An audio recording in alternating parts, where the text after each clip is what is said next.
Jangan dianggap remeh tentang hutang.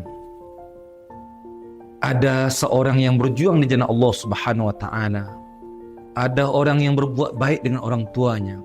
Perbuatan yang dia lakukan adalah sesuatu perbuatan yang hebat. Tapi kalau seandainya dia tidak membayar hutangnya, maka untuk masuk ke dalam syurga Allah Subhanahu wa taala mengalami kesusahan. Ingat Nabi SAW bersabda dalam hadis At-Tirmidzi, "Nafsul mu'min mu'allaqatun bidainihi hatta yuqda anhu." Atau kama qala sallallahu alaihi wasallam. Jiwa seorang mukmin itu akan tergantung dengan hutangnya sampailah dia menyelesaikan hutangnya. Kita jangan merasa tenang dahulu dalam kehidupan kita, sebab kita punya alam kubur, kita punya akhirat. Ada dua hutang yang harus kita selesaikan. Yang pertama adalah hutang dengan Allah Subhanahu wa taala. Yang kedua adalah hutang dengan manusia. Kalau hutang dengan Allah Subhanahu wa taala, kita mungkin bisa menyelesaikan dengan diri kita untuk melaksanakan apa yang Allah perintahkan. Tapi dengan manusia, jangan dianggap remeh. Sebab pernah satu hari Nabi SAW akan mensalatkan jenazah salah seorang sahabat. Kemudian Nabi sudah berdiri di hadapan jenazahnya. Lalu kata Nabi SAW, "Alahuddain?" Dia punya utang enggak?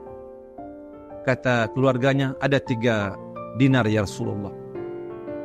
Kata Nabi SAW, "Bagaimana aku akan mendoakannya sedangkan dia masih ada kaitannya dengan manusia yang lain? Tidak bermanfaat baginya doaku," kata Nabi SAW. Maka ada salah seorang sahabat mengatakan, "Ya Rasulullah, saya tanggung 2 dinar itu ya Rasulullah. Ya Rasulullah, saya tanggung 1 dinar itu ya Rasulullah." Barulah Rasulullah mensalatkan sahabatnya itu.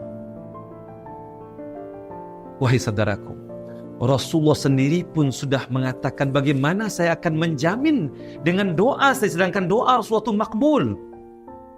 Rasulullah mengatakan melainkan dia menyelesaikan hutangnya, barulah doa Nabi tersebut bermanfaat untuknya. Jangan anggap remeh tentang hutang. Walaupun kita sudah melaksanakan haji, melaksanakan umrah, banyak kebaikan-kebaikan yang kita lakukan, tapi kita masih memiliki hutang, maka kita tidak akan lolos untuk memasuki syurganya Allah Subhanahu wa ta'ala.